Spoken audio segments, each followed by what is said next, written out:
Kaya, itigil mo na ang pagpapanggap na asawa. Wala ka ng silbi sa bahay na ito, at mas lalong wala ka ng silbi sa buhay ko. Ang boses ni Nilo ay matalim, parang kutsilyong humahati sa katahimikan ng kusina. Tumayo si Kaya sa gitna ng silid, hawak-hawak ang isang pinggan ng bagong lutong sinigang na paborito ni Nilo. Ang usok mula sa mainit na sabaw ay humahaplos sa kanyang mukha.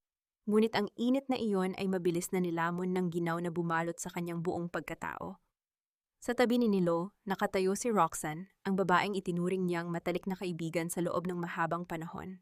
Ang makalabi ni Roxanne ay nakatiklop sa isang ngiting puno ng pangungutya habang mahigpit nitong hinahawakan ang braso ni Nilo. Dahan-dahang binitawan ni Kaya ang pinggan sa ibabaw ng hapag.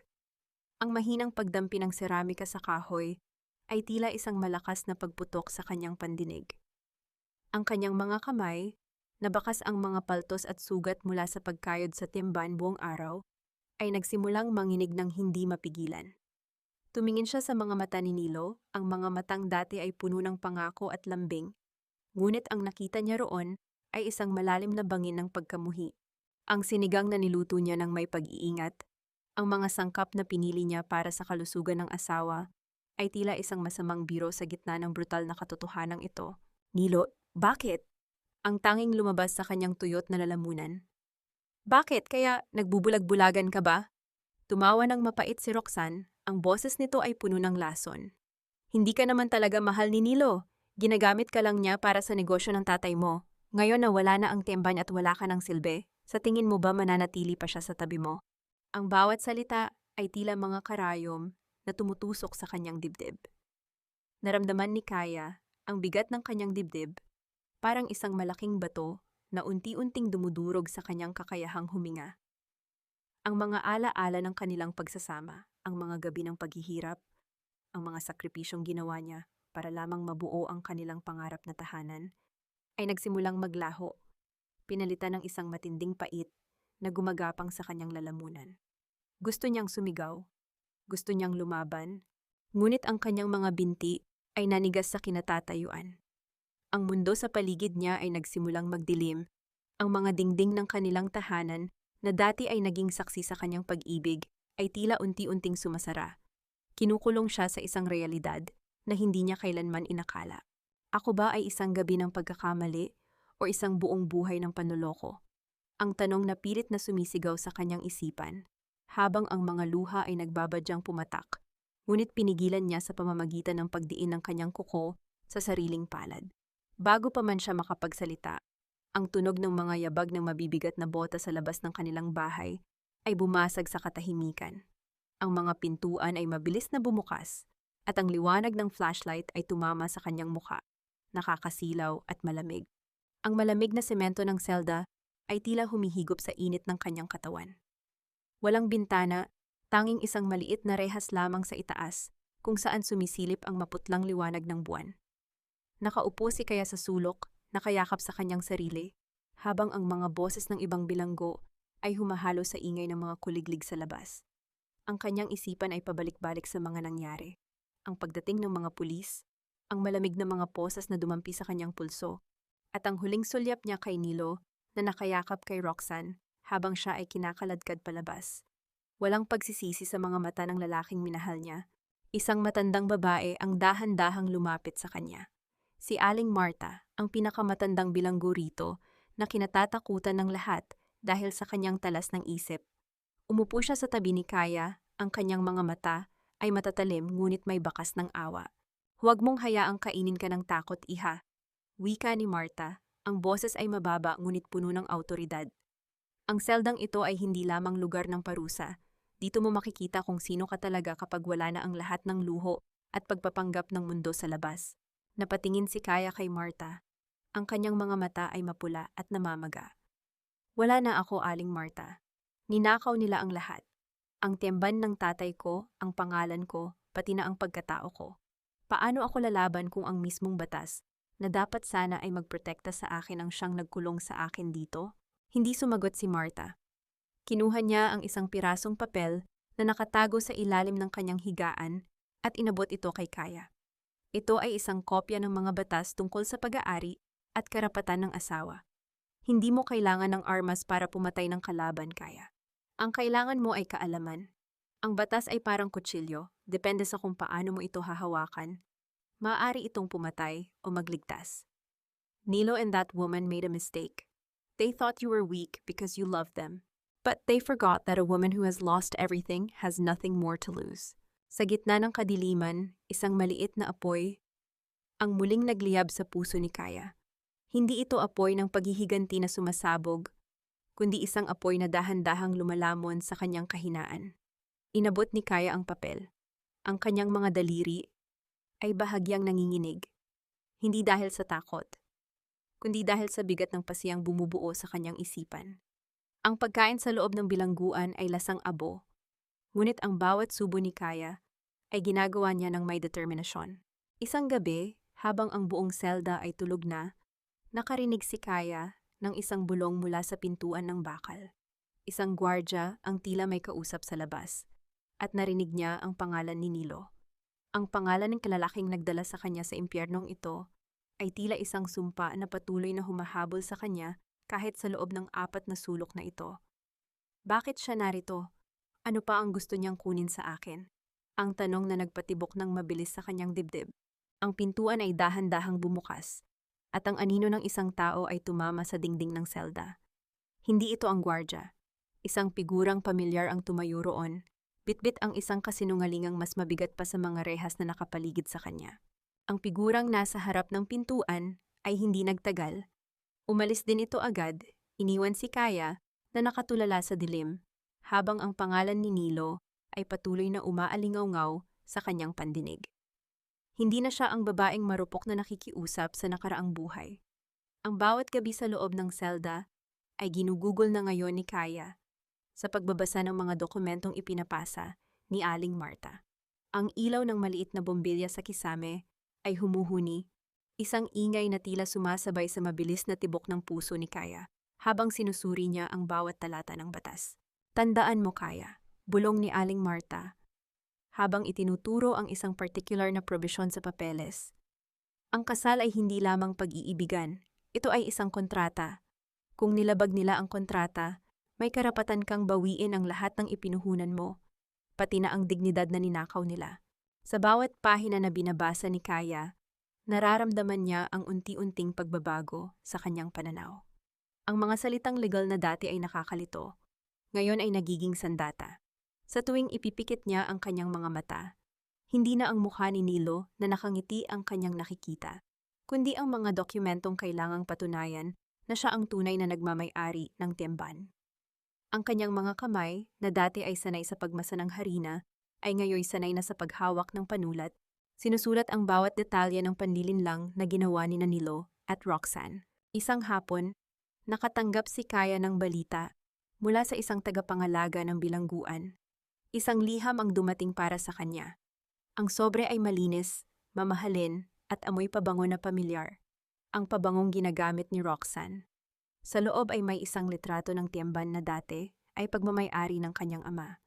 Ngayon ang pangalan ng tindahan ay binago na, at sa tabi nito nakatayo ang dalawa, nakangiti ng may pangungutya. Kaya narito ang bagong simula namin. Sana masaya ka sa rehas na bakal.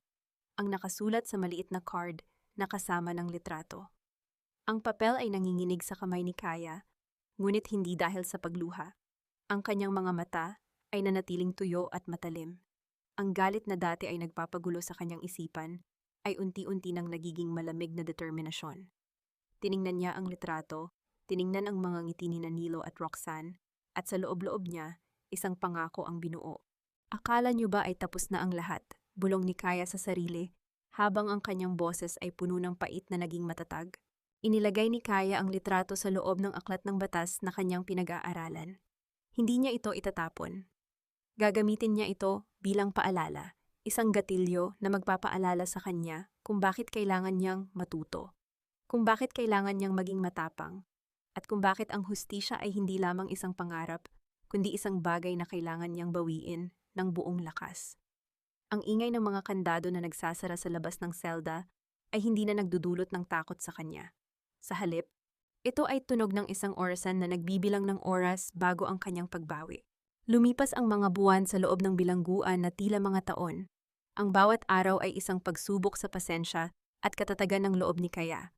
Sa labas ng mga pader na ito, alam niyang nagpapakasasa sina Nilo at Roxanne sa mga bunga ng kanyang paghihirap.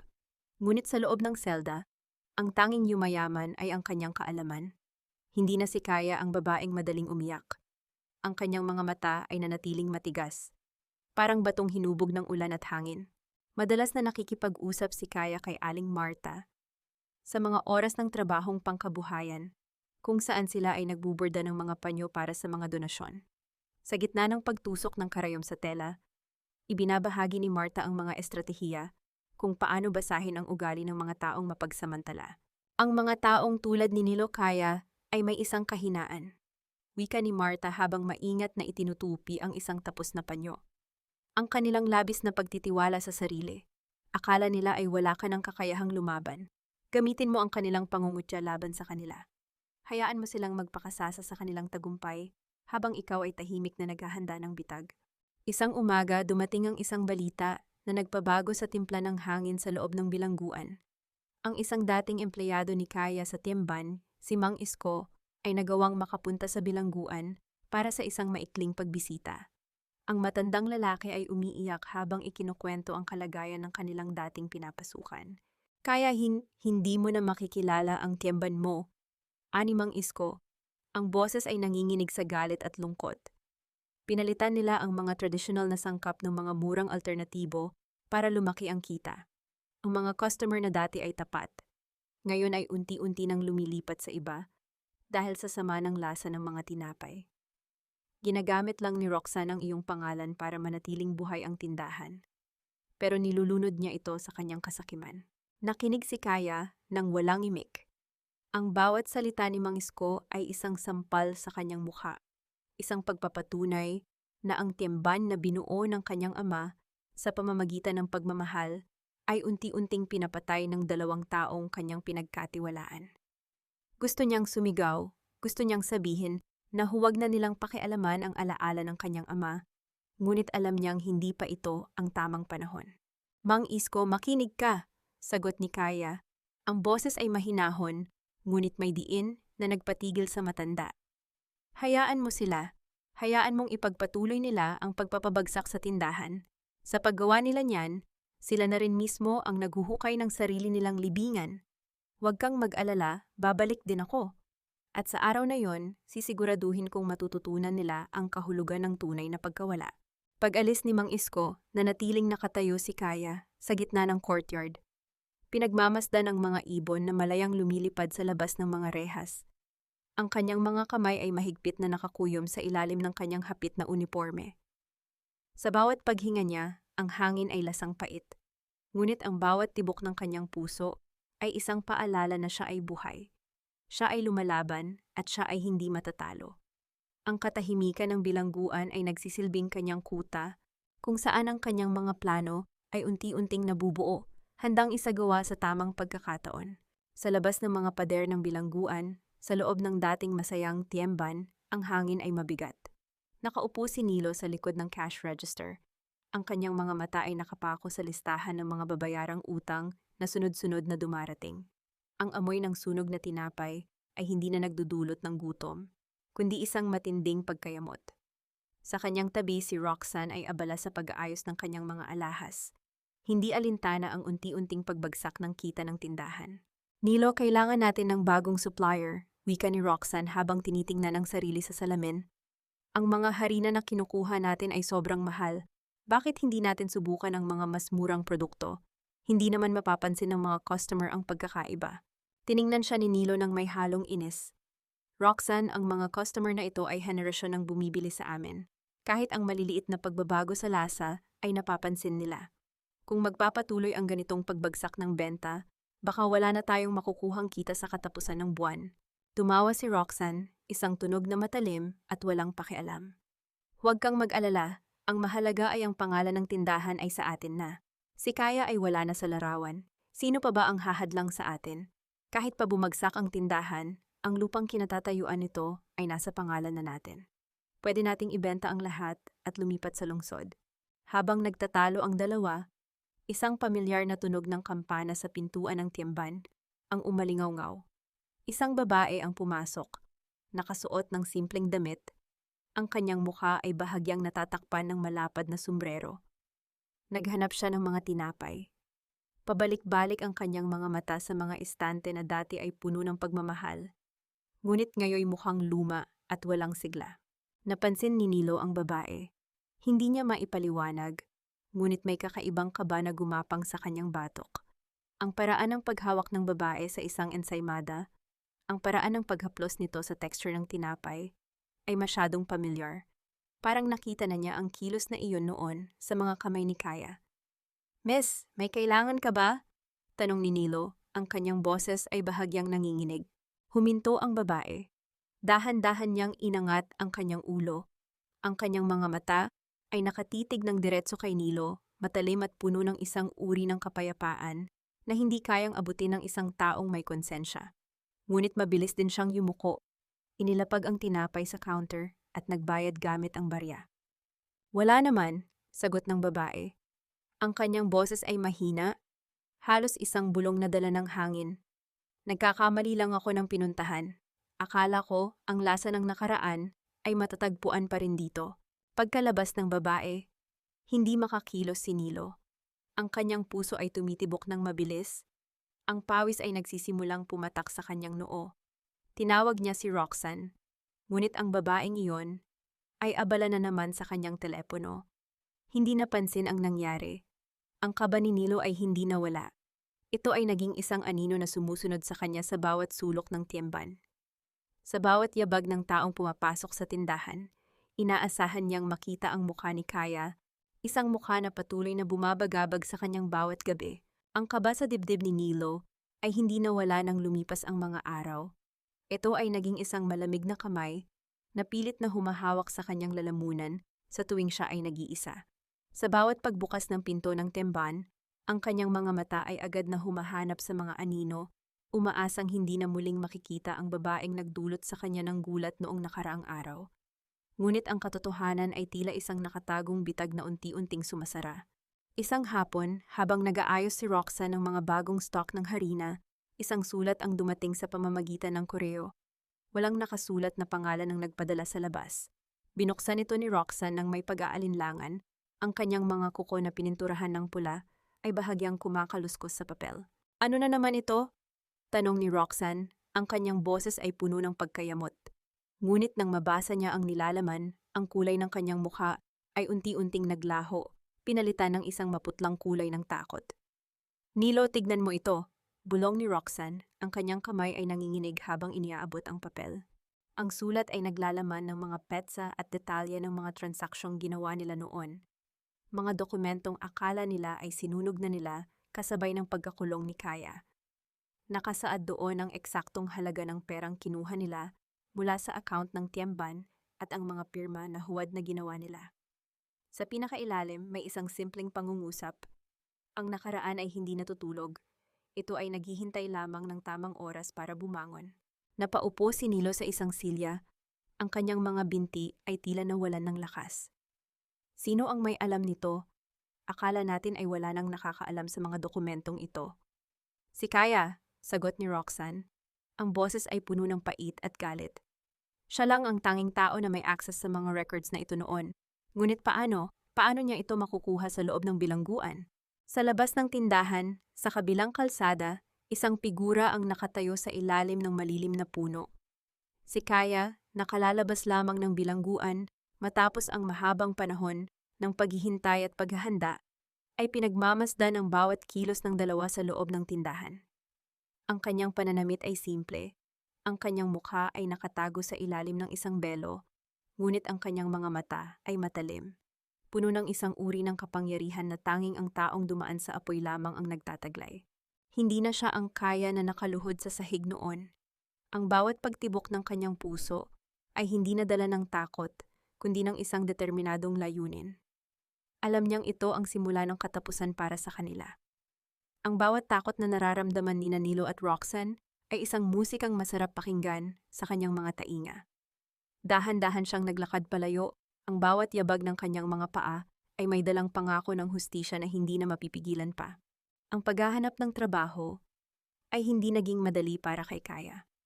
Ang kanyang pangalan ay nakatala sa mga record bilang isang dating bilanggo, isang mantsa na mahirap burahin, kahit sa pinakamaliit na sulok ng komunidad. Ngunit hindi siya sumuko. Gamit ang kanyang talino at ang kaalamang nakuha niya mula kay Aling Marta, nag-apply siya bilang isang simpleng kusinera sa isang maliit na panaderya sa kabilang barangay, malayo sa mata ni Nilo at Roxanne. Sa loob ng panaderyang iyon, ang init ng pugon ay tila isang yakap. Habang minamasa niya ang harina, nararamdaman ni Kaya ang koneksyon sa kanyang ama. Ang bawat pagpindot niya sa masa ay puno ng pagmamahal at pagtitimpe. Dito, nagsimula siyang mag-ipon ng kaunti, hindi para sa sarili, kundi para sa isang plano na matagal na niyang binuo sa loob ng selda. Sang gabi, habang naglilinis siya ng mga gamit bago umuwi, pumasok ang may-ari ng panaderya na si Mang Berting. Isang matandang lalaki na may mabait na mukha at matalas na pandinig. Kaya napansin ko ang paraan ng paggawa mo ng pandekoko. Hindi ito basta-basta. Ang timpla mo ay parang galing sa mga lumang recipe ng pamilya. Ani Mang Berting habang nagpupunas ng kanyang mga kamay. Huminto si Kaya sa pagkayod. Ang kanyang puso ay bahagyang bumilis. Opo, Mang Berting. Mula ito sa tatay ko.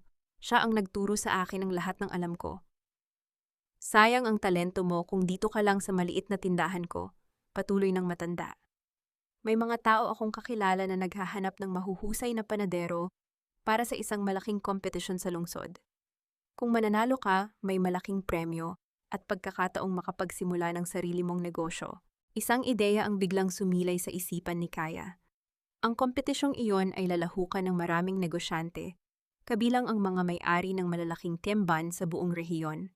Kung makakasali siya at mananalo, ito ang magiging plataporma niya upang ipakita ang tunay na kalidad ng kanyang gawa. Ang kalidad na matagal nang nilapastangan ni Roxanne at Nilo. Gusto kong sumali, Mang Berting, matatag na sagot ni Kaya, habang ang apoy sa kanyang mga mata ay nagliliwanag. Nang gabing iyon, pauwi si Kaya sa kanyang maliit na silid. Ang daan ay madilim, tanging ang liwanag ng buwan lamang ang nagbibigay ng gabay. Sa bawat yabag niya, nadarama niya ang unti-unting pagbabalik ng kanyang pagkatao. Hindi na siya isang biktima, siya ay isang babaeng may misyon. Habang tinitingnan niya ang kanyang mga kamay na puno ng harina at pangarap, alam niyang hindi na niya kailangang magtago sa dilim. Ang panahon ng kanyang pagbabalik ay malapit na, at sa pagkakataong ito, sisiguraduhin niyang ang mundo ay muling makakakilala sa pangalang Kaya. Ang araw ng competition ay dumating ng may dalang kakaibang init sa paligid. Ang mga tolda ay nakahanay sa plaza, puno ng amoy ng bagong lutong tinapay na humahalimuyak sa hangin. Si Kaya, suot ang malinis na puting apron, ay nakatayo sa harap ng kanyang mesa. Ang kanyang mga kamay ay gumagalaw ng may liksi at tiwala, hindi na nag-aalangan, hindi na nanginginig. Bawat paggalaw niya ay isang sayaw ng pagbabalik. Isang pagbabalik sa kanyang tunay na sarili. Sa hindi kalayuan, naroon ang stall ng temban na pagmamay-ari ni Nilo at Roxanne. Nakita ni Kaya ang dalawa na nagtatawanan, abala sa pag-aayos ng kanilang mga display. Si Roxanne, na nakasuot ng mamahaling damit, ay tila isang reyna sa kanyang sariling mundo, habang si Nilo ay abala sa pagpapakitang tao sa mga hurado. Hindi nila napansin ang presensya ni Kaya, na abala sa paggawa ng kanyang ensaymada, ang recipe na tanging ang kanyang ama lamang ang nakakaalam. Habang nagtatrabaho, narinig ni Kaya ang boses ni Roxanne na umaalingaw-ngaw sa paligid. Siguraduhin mong hindi tayo matatalo, Nilo. Ang reputasyon natin ang nakataya rito. Ayokong magmukhang tanga sa harap ng mga taong ito. Huwag kang mag-alala, mahal ko. Tayo ang mananalo. Wala nang mas gagaling pa sa atin. Sagot ni Nilo, ang kanyang boses ay puno ng pagyayabang na naging dahilan upang mapangiti ng mapait si Kaya. Maya-maya, dumating ang mga hurado sa mesa ni Kaya. Ang amoy ng kanyang ensaymada ay agad na pumukaw sa kanilang atensyon. Ang bawat hurado ay kumuha ng isang piraso, at sa unang kagat pa lamang, ang kanilang mga mukha ay nagliwanag. Hindi ito ang karaniwang tinapay na matatagpuan sa kahit saan. Ito ay may lasa ng kasaysayan, ng pagmamahal, at ng isang pamilyang binuo sa pawis at katapatan. Ang tinapay na ito, may kakaiba sa timpla nito, wika ng isa sa mga hurado, isang matandang babae na kilala bilang kritiko ng pagkain sa buong probinsya. Parang ibinabalik ako nito sa nakaraan. Sino ang nagturo sa iyo nito? Tumingin si Kaya sa mga mata ng hurado, ang kanyang mukha ay seryoso, ngunit puno ng paggalang. Ang tatay ko po, itinuro niya sa akin na ang bawat tinapay na niluluto ay hindi lamang pagkain, kundi isang bahagi ng puso ng nagluluto. Sa kabilang banda, napansin ni Nilo ang atensyon ng mga hurado sa mesa ni Kaya. Napatigil siya sa kanyang ginagawa, ang kanyang mga mata ay pilit na sumisilip sa gitna ng mga tao. Nang makita niya ang pamilyar na paraan ng pagtatrabaho ng babae, isang matinding kaba ang bumalik sa kanyang dibdib. Hindi maaaring ito ang babaeng sa tingin niya ay nakakulong pa sa dilim. Nilo, anong tinitignan mo? Tanong ni Roxanne, na ngayon ay napansin na rin ang tensyon sa mukha ng lalaki. Hindi sumagot si Nilo. Ang kanyang puso ay tumitibok ng mabilis. Ang pawis ay nagsisimulang pumatak sa kanyang noo. Sa bawat segundo, ang anino ng nakaraan ay tila unti-unting nagiging liwanag. At sa sandaling iyon, alam ni Kaya na nagsimula na ang kanyang pag-atake. Hindi sa pamamagitan ng sigaw, kundi sa pamamagitan ng katotohanang mas matamis kaysa sa anumang tinapay na mailuluto ni Nilo at Roxanne. Nung pag-anunsyang resulta ng kompetisyon ay tila isang bagyo na unti-unting bumubuo sa loob ng plaza. Ang mga tao ay nagbubulungan, ang ingay ng mga silya na humahaplos sa sahig, at ang bulong-bulungan ng mga hurado ay parang isang simponya ng tensyon. Si Kaya ay nanatiling nakatayo ng tuwid. Ang kanyang mga kamay ay nakapatong sa mesa, tahimik na naghihintay. Sa di kalayuan, si Nilo at Roxanne ay hindi na mapakali. Lumapit sila ng bahagya, pilit na iniiwasan ang matang nakatuon sa mga hurado. Nang tawagin ang pangalan ni Kaya bilang nagwagi sa kategorya ng Traditional Baking Excellence, isang malakas na palakpakan ang bumasag sa katahimikan. Ang nagwagi ay walang iba kundi si Kaya, ang babaeng nagdala ng alaala sa bawat kagat, sigaw ng MC. Dahan-dahang lumakad si Kaya patungo sa entablado. Sa bawat hakbang niya, naramdaman niya ang mga mata ni Nilo at Roxanne na nakatutok sa kanya. Nang makababa siya mula sa entablado, hawak ang plaque ng pagkilala, hindi na niya inilaga ng kanilang mga tingin. Huminto siya sa mismong harapan nila. Kaya, ang bulong ni Nilo, ang boses ay parang hangin na galing sa isang libingan. Ikaw, paano? Tumingin si Kaya sa kanila, hindi na may takot, kundi may isang uri ng awa. Ang kanyang mga mata ay tila salamin na nagpapakita ng kanilang sariling karumihan. Sorpresa ba, Nilo? Akala niyo ba ay habang buhay niyo akong maitatago sa dilim? Ang katotohanan ay parang amoy ng bagong lutong tinapay. Hindi mo ito mapipigilan na umalingasaw. Wala kang mapapatunayan, pagtatanggol ni Roxanne, bagaman ang kanyang boses ay nangangatog. Dating bilanggo ka, sino ang maniniwala sa isang tulad mo? Ngumiti ng bahagya si Kaya, isang ngiting hindi umabot sa kanyang mga mata. Hindi ko kailangang manalo sa inyo sa pamamagitan ng sigaw. Ang mga tao rito ang magsasabi kung sino ang tunay na nagmamahal sa sining na ito at sino ang mga magnanakaw na nagpapanggap. Naglakad si Kaya palampas sa kanila, ngunit bago siya tuluyang makalayo, huminto siya ng saglit. Tignan niyo ng mabuti ang plaque na ito, Nilo. Ito ang simula ng pagbawi ko sa lahat ng kinuha niyo. Handa na ba kayo sa susunod na kabanata? Iniwan niya ang dalawa na nakatayo roon, balot ng kaba at kahihiyan, sa harap ng maraming tao. Ang kanilang mga mukha, na dati ay puno ng pagmamalaki, ngayon ay tila unti-unting naluluma. Sa paglalakad ni Kaya palayo, narinig niya ang boses ng mga tao na pumupuri sa kanyang gawa, ang boses ng hustisya na unti-unting umaaling-awngaw. Ang bawat hakbang niya ay isang tagumpay, hindi lang sa kompetisyon, kundi sa kanyang sariling pagkatao na muling nagningning sa ilalim ng araw. Ang tagumpay ni Kaya sa kompetisyon ay tila isang malakas na kulog na gumising sa buong bayan. Sa loob ng ilang araw ang pangalan niya ay bukang bibig na ng lahat. At ang Temban Kwako, Doy Suhotro Komang Berting, ay nagsimulang dagsain ng mga mamimili. Sa kabilang banda, ang tindahan ni Nilo at Roxanne ay unti-unti nang nilalangaw. Ang mga mamimili, na dati ay tapat sa kanila, ay nagsimula ng bumaling sa panaderya ni Kaya dahil sa kalidad ng tinapay at dahil na rin sa simpatya sa kanyang kwento. Sa loob ng kanilang tanggapan, ang kapaligiran ay puno ng tensyon. Si Roxanne na hindi na mapakali ay pabalik-balik sa silid, ang kanyang mga takong ay lumilikha ng matatalim na tunog sa sahig na kahoy. Nilo, kailangan nating gumawa ng paraan.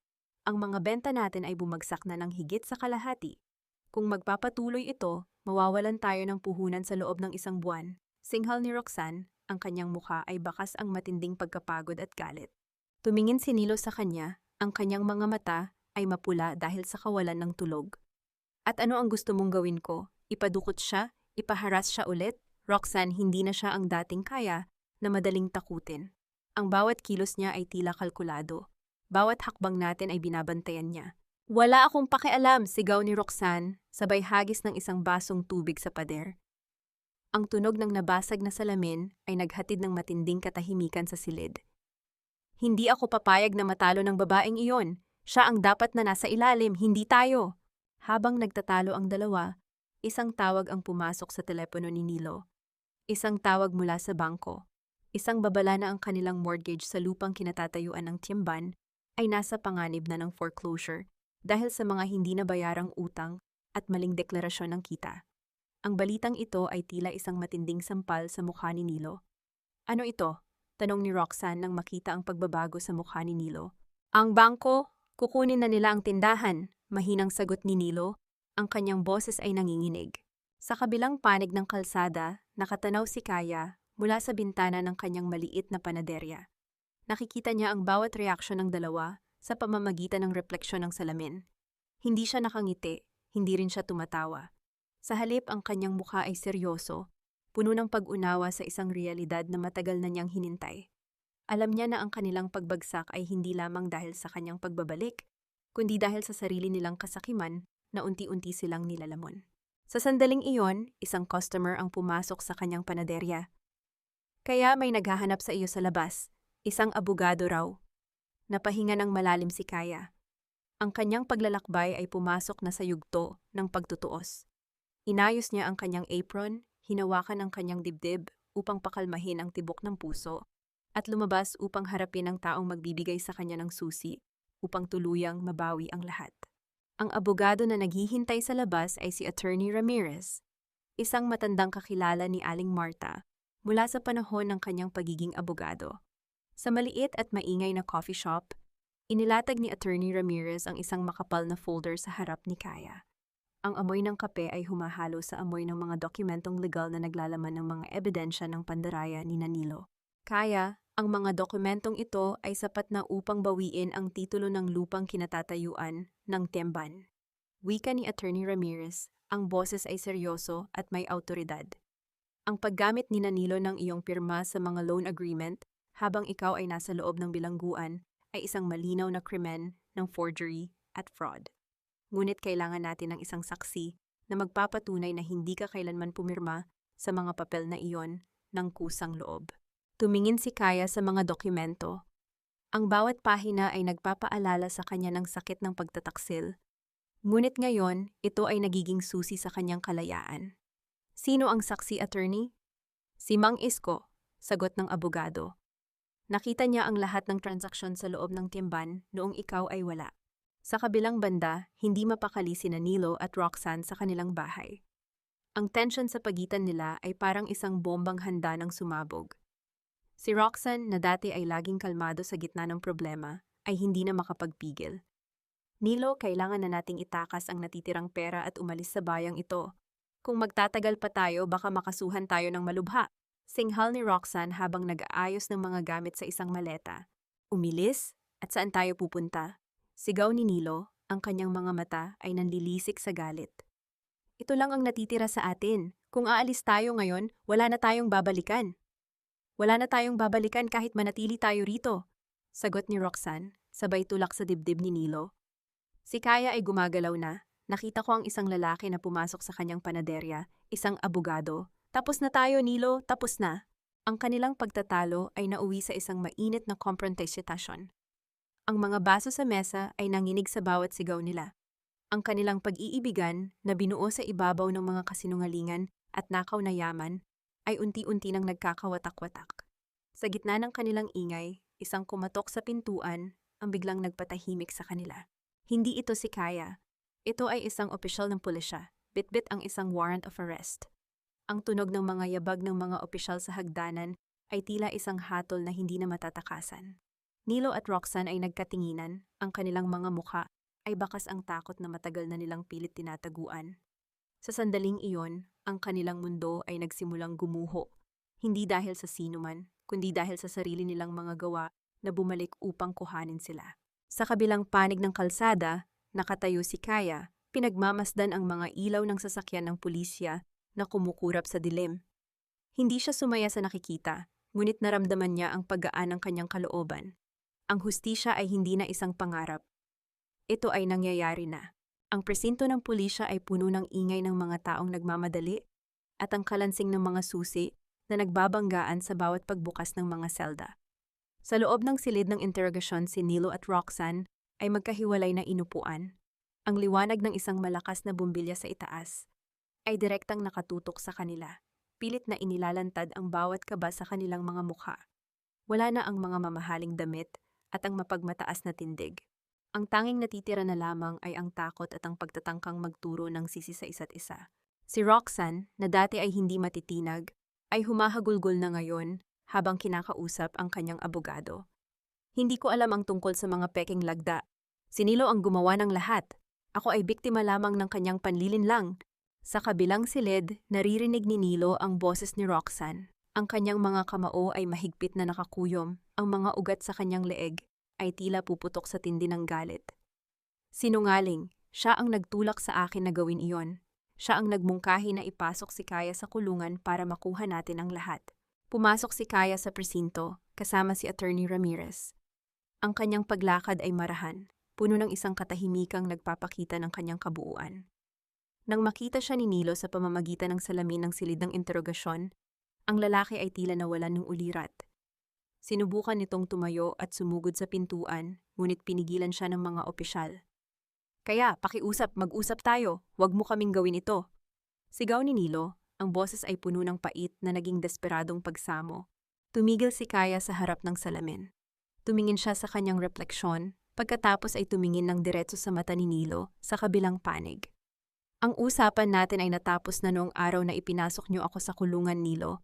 Ang hustisya ay hindi isang pabor na hihingin mo sa akin. Ito ay ang bunga ng mga binhi na kayo mismo ang nagtanim. Kaya, ako ang iyong matalik na kaibigan. Sigaw naman ni Roxanne mula sa kanyang silid. Ang kanyang mukha ay basang-basa ng luha at pawis. Hindi ba tayo nagdamayan sa hirap at ginhawa? Kaibigan, sagot ni Kaya.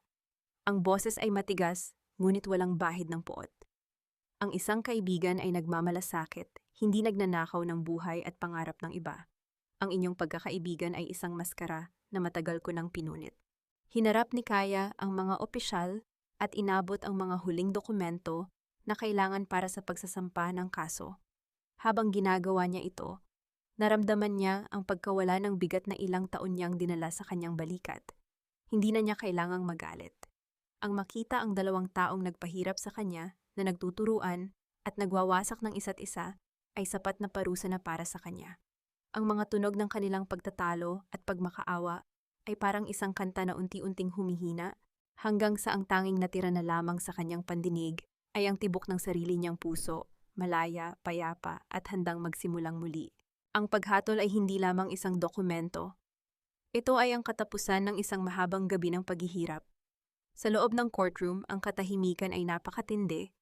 Tanging ang tunog ng pagtango ng mga tagapakinig at ang kalansing ng mga alahas ni Roxanne. Habang siya ay nanginginig sa kanyang upuan, ang maririnig. Matapos ang maraming pagdinig, lumabas ang hatol, guilty. Ang katotohanan ay hindi na maikakaila. At ang hustisya, bagaman matagal na hinintay, ay sa wakas ay dumating. Habang inilalabas sina Nilo at Roxanne sa bulwagan, ang mga ilaw ng camera ng mga reporter ay kumukurap-kurap. Pilit na kinukuhanan ng kanilang mga mukha na ngayon ay puno ng kahihiyan at pagkatalo. Hindi na sila ang mga taong mapagmataas na nakita ni Kaya sa competition. Sila ay mga bilanggo na ng kanilang sariling mga kasalanan. Ilang araw ang nakalipas, bumalik si Kaya sa Temban. Ang gusali ay medyo luma na at nangangailangan ng pagkumpuni, ngunit sa mata ni Kaya, ito ay mananatiling tahanan. Sa tulong ni Attorney Ramirez, ang titulo ay muling naibalik sa kanyang pangalan. Ang unang bagay na ginawa niya ay ang pagpasok sa loob at paghaplos sa bawat sulok ng tindahan. Ang amoy ng harina, ng asukal at ng lumang kahoy ay nagdala sa kanya sa mga alaala ng kanyang ama. Kaya handa ka na bang simulan ang pag-aayos? Tanong ni Mang Isko na naghihintay sa kanya sa pintuan. Ang kanyang mukha ay puno ng kagalakan. Tumango si Kaya. Kinuha niya ang isang brush at pintura at dahan-dahang pininturahan ang pangalan ng tindahan na dati ay binago ni na Roxanne. Inalis niya ang lahat ng bakas ng mga taong nagtangkang sirain ang kanyang buhay. Sa bawat hagod ng kanyang kamay, ang bawat bitak sa pader ay tila isang sugat sa kanyang puso na unti-unting naghihilom. Hindi na lamang siya nag-aayos ng isang tindahan, nag-aayos siya ng isang buhay. Sa loob ng mga sumunod na linggo, ang Tiemban ay unti-unting nabuhay muli. Ang amoy ng pan de coco, ensaymada at pandesal ay muling umalingaw-ngaw sa buong barangay, humihila sa mga tao na bumalik at muling tikman ang lasa ng nakaraan. Isang hapon, habang nag-aayos siya ng mga tray ng tinapay, isang matandang babae ang pumasok, ang hurado noong nakaraang kompetisyon. Ngumiti ang babae nang makita si Kaya. Alam ko na babalik ka rito, iha. Ang tunay na galing ay hindi kailanman nawawala, kailangan lang itong muling buksan. Ngumiti si Kaya, isang ngiting totoo at puno ng pag-asa. Salamat po. Hindi po ako bumalik para maghiganti, bumalik po ako para ituloy ang sinimulan ng tatay ko. Sa paglubog ng araw, tumayo si Kaya sa harap ng kanyang timban. Tumingin siya sa langit, ramdam ang simoy ng hangin na dati ay dala ng takot, ngunit ngayon ay dala ng kalayaan. Ang bawat pagod ng kanyang katawan ay isang patunay na siya ay buhay, at ang buhay ay masarap kapag ito ay binuo mula sa katapatan at pagmamahal. Lumipas ang mga buwan, Timban ni Kaya ay hindi lamang naging isang lugar ng negosyo, kundi isang kanlungan ng mga taong naghahanap ng kalinga at masarap na alaala. Ang bawat umaga ay sinasalubong ng init ng pugon at ang bawat hapon ay napupuno ng tawanan ng mga mamimili na tila nakahanap ng pamilya sa bawat pandesal na kanilang kinakain. Si Kaya ay hindi na ang babaeng laging nagtatago. Siya ay naging mukha ng pag-asa sa kanilang barangay. Isang maulan na hapon, habang nag-aayos si Kaya ng mga resibo sa likod ng counter, isang liham ang natanggap niya mula sa bilangguan. Hindi ito galing kay Nilo o kay Roxanne, kundi mula kay Aling Marta. Ang kanyang tagapagturo sa loob ng selda ay nakalaya na rin. Sa loob ng liham, nagpasalamat si Marta sa lahat ng tulong ni Kaya at ipinabatid nito na siya ay nagsisimula na ng isang maliit na programa para sa mga kababaihang tulad nila, mga babaeng naging biktima ng pang-aabuso at maling sistema. Kaya sana ay hindi mo kalimutan na ang kalayaan mo ay hindi lang para sa sarili mo. Ito ay para maging boses ng mga taong hindi pa makakita ng liwanag, ang nakasaad sa liham. Napabuntong hininga si Kaya. Tumingin siya sa labas ng bintana, pinagmamasdan ang mga patak ng ulan na humahaplos sa salamin. Naalala niya ang kanyang sarili noong siya ay nakakulong pa. Ang takot, ang pag-aalinlangan, at ang pakiramdam na ang mundo ay sadyang malupit. Ngunit ngayon, ang mundong iyon ay tila nagbago na. Hindi dahil sa nagbago ang mundo, kundi dahil siya ang nagbago. Binuksan niya ang isang maliit na lalagyan sa ilalim ng counter, kung saan nakatago ang mga tala-arawan ng kanyang ama. Doon, sa pagitan ng mga pahina ng mga recipe, nakita niya ang isang tuyong bulaklak na itinabi niya noong mga panahong siya ay naghahanap pa ng katwiran sa buhay. Ang bulaklak ay kupas na, ngunit ang ganda nito ay nandoon pa rin. Salamat, Ama, bulong ni Kaya. Natutunan ko na ang tunay na paghilom ay hindi nangangahulugan na walang naiwang pilat. Ang ibig sabihin nito ay natutunan nating yakapin ang ating nakaraan nang hindi hinahayaan ang sakit na magdikta sa ating kinabukasan. Habang papalapit ang gabi, isang pamilyar na tunog ng pagbukas ng pinto ang umalingaw-ngaw. Isang grupo ng mga kababaihan, mga dating nakasama niya sa loob ng bilangguan, na nakalaya na rin, ang pumasok sa timban. Ang kanilang mga mukha ay pagod, ngunit ang kanilang mga mata ay nagniningning sa pag-asa nang makita si Kaya. Hindi na kailangan ng maraming salita. Ang kanilang pagdating ay isang sagot sa liham ni Marta. Si Kaya ay hindi lamang nagbabalik ng tinapay sa bayan. Siya ay nagbabalik ng dangal at pagkakataon sa mga taong nawalan ito. Sa gabing iyon, ang tiemban ay hindi lamang puno ng amoy ng tinapay, kundi puno ng usapan, tawanan, at mga plano para sa hinaharap. Si Kaya ay nakaupo sa gitna nila, nakikinig at nagbabahagi, habang ang ulan sa labas ay unti-unting humuhupa, nagbibigay daan sa paglitaw ng isang maliwanag at payapang bukas. Sa gitna ng lahat, Si Kaya ay nakatayo, ang kanyang mga mata ay puno ng kapayapaan na hindi kailanman inakala ng sinuman na kanyang makakamit. Ngunit sa likod ng kanyang mga ngiti, may isang bahagi ng kanyang puso na nananatiling tahimik. Isang espasyong dati ay okupado ng pait at takot at ngayon ay handa ng buksan para sa tunay na pag-ibig. Isang hapon, pumasok ang isang lalaking hindi pamilyar sa bayan. Siya ay si Miguel, ang abogado na tumulong kay Attorney Ramirez sa pag-aayos ng huling mga dokumento para sa rehabilitasyon ng TM Ban. Si Miguel ay tahimik, may matatalinong mata na marunong makinig, at sa bawat pagbisita niya rito, hindi lang ang mga tinapay ang kanyang hinahanap. Kaya, ang mga dokumento para sa iyong foundation ay aprobado na. Wika ni Miguel habang inilalapag ang folder sa mesa. Tumingin siya kay Kaya, ang kanyang mga mata ay puno ng paghanga. Ang ginagawa mo para sa mga kababaihang ito, napakabuti mo. Ngumiti si Kaya, isang ngiting hindi na mababakas ng anumang pag-aalinlangan. Ginagawa ko lang ang nararapat, Miguel. Ang paghilom ay hindi buo kung hindi natin ito ibinabahagi sa iba. Naupo si Miguel sa tapat ni Kaya. Sa loob ng ilang sandali, walang nagsalita. Tanging ang tunog ng pagpatak ng ulan sa labas at ang pag-uusap ng mga tao sa loob ng tindahan ang maririnig. Sa katahimikang iyon, naramdaman ni Kaya ang isang kakaibang koneksyon. Hindi isang pag-ibig na nagmamadali, kundi isang pag-ibig na dahan-dahang lumalago sa gitna ng paggalang at tiwala. Kaya, pagbasag ni Miguel sa katahimikan, ang boses ay mahinahon at puno ng katapatan. Hindi lang hustisya ang nais ko para sa iyo, nais ko ring makita kang tunay na masaya. Hindi lang bilang isang matapang na babae, kundi bilang isang taong nararapat mahalin. Dahan-dahang inabot ni Miguel ang kamay ni Kaya sa ibabaw ng mesa. Ang init ng kanyang palad ay tila isang liwanag na nagtataboy sa huling anino ng nakaraan. Hindi inilayo ni Kaya ang kanyang kamay. Sa halip, hinawakan niya ito ng mahigpit. Ito ang unang pagkakataon matapos ang mahabang panahon na nakaramdam siya ng kaligtasan sa piling ng ibang tao. Hindi na siya ang babaeng nakakulong sa alaala ng pagkakanulo. Siya ay isang babaeng handa nang magtiwala muli. Sa labas, ang mga ulap ay unti-unting humihiwalay, nagbibigay daan sa pagtama ng huling sinag ng araw sa bintana ng Tiemban. Ang bawat pagsubok, bawat luha, at bawat laban ay nagdala sa kanya rito, sa sandaling ito ng katahimikan at pagsisimula. Alam ni Kaya na ang buhay ay hindi perpekto. Ngunit sa pagkakataong ito, ang kanyang puso ay buo na, handang magmahal muli ng walang takot, ng walang pag-aalinlangan at ng buong katapatan. Ang araw ay sumilip sa bintana ng Tiemban, nagbibigay ng ginintuang kulay sa bawat sulok ng tindahan. Si Kaya ay nakatayo sa harap ng malaking pugon. Ang init nito ay hindi na nagdudulot ng hapdi, kundi isang mainit na yakap ng katuparan. Sa labas, ang mga bata ay nagtatawanan habang naglalaro sa plaza, at ang amoy ng pandesal ay humahalo sa bango ng mga bulaklak sa paligid. 5 taon na ang nakalipas, mula nang mabawi niya ang lahat.